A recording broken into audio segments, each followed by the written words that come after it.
Hello दोस्तों, हमने आगामी लोकसभा चुनाव 2024 और वर्तमान में विभिन्न राज्यों में होने वाले विधानसभा चुनावों के मद्देनजर हमने सर्वे ऑर्गेनाइज किया।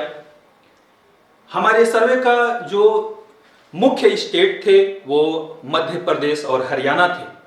इन्हीं दो राज्यों में हमने लोगों से अपने ओपिनियन रखने के लिए कहा और उनके हमने विचार जाने। आइए देखते हैं कि हमको राज्यों के लोगों ने क्या अपना ओपिनियन दिया है, जो मैंने इस ग्राफ में तैयार किया है। और मेरा थीम भी था कि आगामी राज्यों के आम चुनाव व लोकसभा चुनाव 2024 से पहले का सबसे बड़ा ये सर्वे है और आखिर कौन बनेगा आपके राज्य का मुख्यमंत्री व देश का अगला प्रधानमंत्री। इसमें मैंने जो ग्राफ तैयार किया, जो इसमें पार्टिसिपेंट हैं, आप देखेंगे यहां पर कि हमने टोटल जो इसमें पार्टिसिपेंट काउंट किए वो 1344 लोगों ने इसमें भाग लिया। और इस 1344 में देखेंगे कि जो 30 से कम एज के ग्रुप के लोग हैं वो इसमें 763 लोगों ने पार्टिसिपेट किया है। 31 से 40 एज ग्रुप के जो लोग हैं उनमें 15% या लगभग 16% के आसपास है, जो 214 लोगों ने इसमें पार्टिसिपेट किया है। और 41 से 50 एज ग्रुप के इसमें 18.2% यानी 245 लोगों ने इसमें पार्टिसिपेट किया। और एज एबो 50 यानी 50 वर्ष से जो अधिक उम्र के लोग हैं इसमें लगभग 9% या कह सकते हैं कि 122 लोगों ने पार्टिसिपेट किया। ये जो एबो 50 वर्ष का जो एज ग्रुप है, इसमें हम कह सकते हैं कि अभी इंडिया में जो सोशल मीडिया है उसका यूज अभी भी अपने देश का ये जो 50 प्लस एज ग्रुप के लोग हैं वो नहीं करते। आज भी उनके हाथों में कीपैड वाली ही मोबाइल है, मैक्सिमम अधिकतर लोगों के पास। इस वजह से इस में हो सकता है कि ये एक कारण बना हो कम्युनिकेशन का, सोशल मीडिया का। लेकिन एक चीज तो क्लियर है कि इस ग्राफ में ये दिख रहा है कि जो 30 से नीचे ग्रुप के लोग हैं वो एक्टिव हैं। हम कह सकते हैं कि किसी भी सर्वे में वो बढ़ चढ़कर हिस्सा ले रहे हैं। तो देश का जो भविष्य है वो नो डाउट इन्हीं के ऊपर भी निर्भर करता है, क्योंकि यही आगे चलकर देश का भविष्य तय करने वाले हैं। तो इनका जो ओपिनियन है ये देखना भी पड़ेगा, मानना भी पड़ेगा जो ये कह रहे हैं। तो आप देख ही रहे हैं इसमें जो ये 56% के जो लोग हैं यहां पर 56%। तो यहां पर इसको मैंने चार्ट वाइज भी समझाया है कि देखिएगा ये जो यहां पर आप 56% ये पर्सन यहां पर देखिए 30 वर्ष से कम एज ग्रुप के लोग हैं। और इसके बाद है ये 15.9%, ये यहां पर 31 से 40 एज ग्रुप के लोग हैं। और उसके बाद है 18.29%, ये 2%, ये 41 से 50% एज ग्रुप के लोग हैं। तो इस तरह से ये हम देख रहे हैं कि ये चार्ट वाइज भी अपना इसमें नजर आ रहा है। अब हमारे कुछ इनसे क्वेश्चन थे, उस क्वेश्चन का इन्होंने कैसे आंसर दिया है, क्या इनका ओपिनियन है, वो मैं यहां आप लोगों को दिखाने जा रहा हूं। और ये जो है आगे का राजनीति तय करेगा। क्या आगामी चुनाव में अदानी मुद्दा होंगे? हमने ये जिस समय ये सर्वे स्टार्ट किया उस समय अदानी का जो है मुद्दा पूरे देश में छाया हुआ था और उस पर लोगों ने बढ़ चढ़कर हिस्सा लिया, उस पर अपने ओपिनियन बहुत ही लोगों ने दिया। और ये मैंने एक क्वेश्चन उसमें डाला था कि क्या आगामी चुनाव में अदानी मुद्दा होंगे। तो देखिए आपके सामने हां के तौर पर जो यस कर रहे हैं ये 58% लोग कह रहे हैं कि अदानी मुद्दा होंगे। यहां पर काउंटिंग अगर देख लें तो 781 लोगों ने कहा कि अदानी मुद्दा होंगे। इसमें से जरा देखिएगा कि 32% लोगों ने यानी कि 438 लोगों ने यह कहा कि अदानी मुद्दा नहीं होंगे। नो डाउट अदानी की कंपनियों में भारत का तो सभी आदमी पैसा तो लगाया नहीं था, जो लोग लगाए हैं उनका मानना है कि ये मुद्दा होंगे, क्योंकि शेयर मार्केट में बहुत से लोगों का पैसा डूब गया है और जो लोगों का पैसा डूबा है नो डाउट वो अदानी से या अदानी के जो फेवर करने वाले लोग हैं उनसे वो कटे हैं और इसका इफेक्ट जो है आपको देखने को मिलेगा चुनाव में, क्योंकि जिनका पैसा डूब गया वो तो अब आने वाला है नहीं और नहीं आएगा तो नो डाउट जो पॉलिसियां थी उसके लिए सरकार जिम्मेदार है और लोग उसके बदले के तौर पर पार्टी से कटेंगे। तो ये एक मुद्दा हो सकता है। उसमें से कुछ लोगों ने, जैसे कि 9.3% लोगों ने यह कहा है कि अदानी मुद्दा नहीं होंगे। तो वो उनको कैसे लगता है कि अदानी मुद्दा नहीं होंगे, वो उनकी ओपिनियन है। हमारे सामने जो ग्राफ है वो मैं आपके सामने पेश किया, देखेंगे यहां पे मैंने रखा था ग्राफ में, क्या आगामी चुनाव में अदानी मुद्दा होंगे। देखिएगा 58% लोगों का मानना है कि चुनाव में अदानी मुद्दा होंगे। अभी भी जो अदानी मुद्दा है वो प्रॉपर वे में सॉल्व नहीं हुआ है और उठा पुठक की स्थिति शेयर मार्केट में चल रही है। तो आगे भविष्य में क्या होगा वो हम सब कह नहीं सकते। एक चीज और भी है कि जिस तरह से सरकार अदानी मुद्दे पे चुप है, इससे भी लोगों का विश्वास डगमगा रहा है।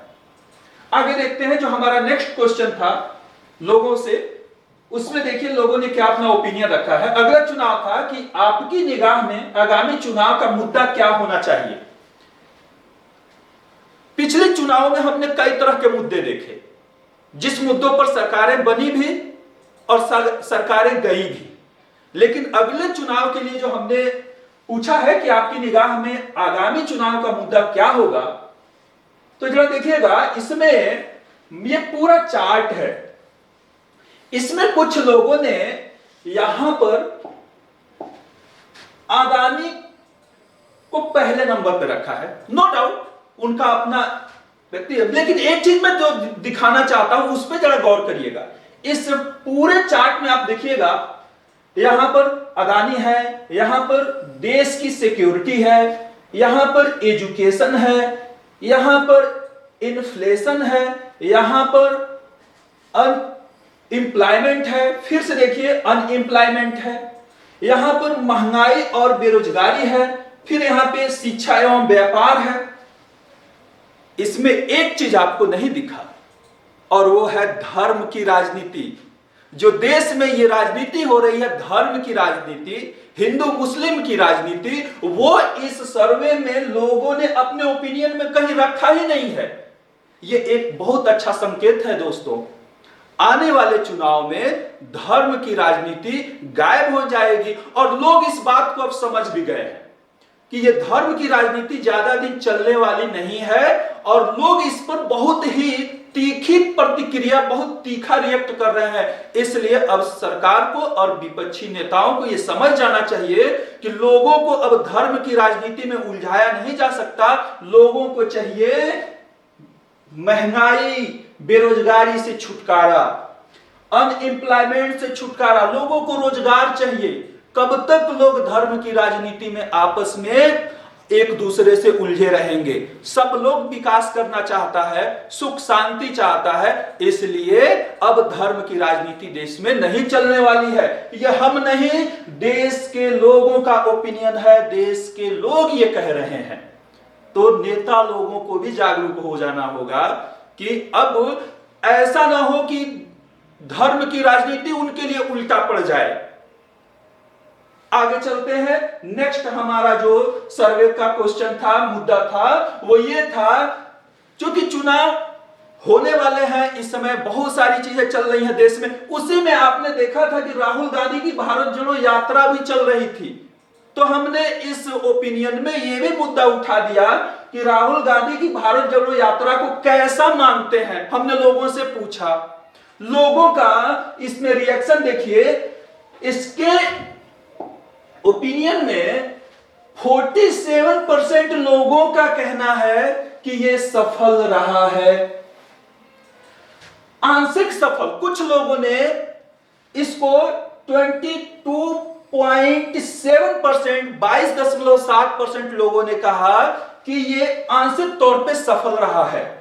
और असफल में जरा देखिए कि 29.5%, यानी कि हम कह सकते हैं कि 398 लोगों का यह मानना था कि ये भारत जोड़ो यात्रा असफल रही है। ये लोगों के ओपिनियन है। लेकिन एक चीज जरा देखिएगा कि सफल का ग्राफ जो है ये 47.7% है। तो एक तरफ हम देखें तो लोगों का कुछ न कुछ तो नजरिया बदला है। आप अभी वर्तमान में देखें तो लोगों की सिंपैथी राहुल गांधी के साथ जुड़ी है। पिछले 2 सालों का राहुल गांधी का ग्राफ देखिए और वर्तमान का ग्राफ देखिए, तो अब जो है अगर राहुल गांधी के बारे में अगर कोई उनके साथ निगेटिव बातें करता है, उनके लिए कहता है, तो लोग अब उसको नहीं सुन रहे हैं, उसको सीरियस नहीं ले रहे हैं। या 4 साल पीछे की बात देखें तो कुछ भी कह दीजिए राहुल गांधी के लिए, वो लोग हंसी मजाक में ले लेते थे, था ना। तो अब जो है इस राहुल गांधी की भारत जोड़ो यात्रा से लोगों के माइंड में एक पॉजिटिव इफेक्ट आया है राहुल गांधी के प्रति, और लोग अब उनको उस सम्मान के नजरिए से देख रहे हैं जो सरकारों ने उनके लिए एक प्रोपोगेंडा फैलाया था। तो यहां पर सफलता का जो ग्राफ है, जिस लोगों ने सफल माना है उसमें 47% लोग सफल मान रहे हैं। अच्छा, इस सर्वे पे हमने माना कि अगर भारत जोड़ो यात्रा में राहुल गांधी की जो ये यात्रा थी ये दक्षिण से उत्तर थी और इसको सफल माना, तो हमने सोचा कि क्यों ना क्या राहुल गांधी को पूरब से पश्चिम यात्रा करनी चाहिए। इसमें देखिए, इसमें भी कुछ लोग का जो हां का परसेंट आया वो 68% है। तो कांग्रेस के लिए एक ऐसा कह सकते हैं कि अच्छा संकेत है कि लोग ये चाहते हैं कि भारत में राहुल गांधी एक बार पुनः यात्रा करें और ये यात्रा पश्चिम से पूरब हो या पूरब से पश्चिम हो, ताकि अधिक से अधिक लोगों को कनेक्ट कर सकें। तो इस तरह भारत के ही लोग कह रहे हैं कि भारत के लोगों का ही मानना है कि राहुल गांधी को एक और यात्रा करनी चाहिए भारत जोड़ो यात्रा के अंतर्गत, और ये पश्चिम से पूरब होना चाहिए। तो लोगों का मानना है। अब इससे कांग्रेस को सीखना होगा कि वो लोगों के ओपिनियन को कितना तवज्जो दे रही है, और उस तवज्जो को, वैल्यू को वो भुनाते हुए पश्चिम से पूरब यात्रा एक बार कर ही डाले। ये भी हो सकता है। आगे देखते हैं, अगला जो मैंने यहां पर जो ग्राफ तैयार किया है तो उसी का ग्राफ यहां पे है। देखिएगा 47% लोगों का मानना है कि ये यात्रा सफल रही है। उसके बाद आप देख रहे हैं 22% लोगों का मानना है कि यात्रा आंशिक थी और 29% लोगों का मानना है कि असफल रहा। राहुल गांधी को पूर्व से पश्चिम यात्रा करनी चाहिए, जिसमें 68% लोगों का मानना है कि हां यात्रा करनी चाहिए, और इसी में लगभग 13% लोगों का मानना है कि नहीं करनी चाहिए, और 18% लोगों का कहना है कि कुछ कह नहीं सकते, है ना।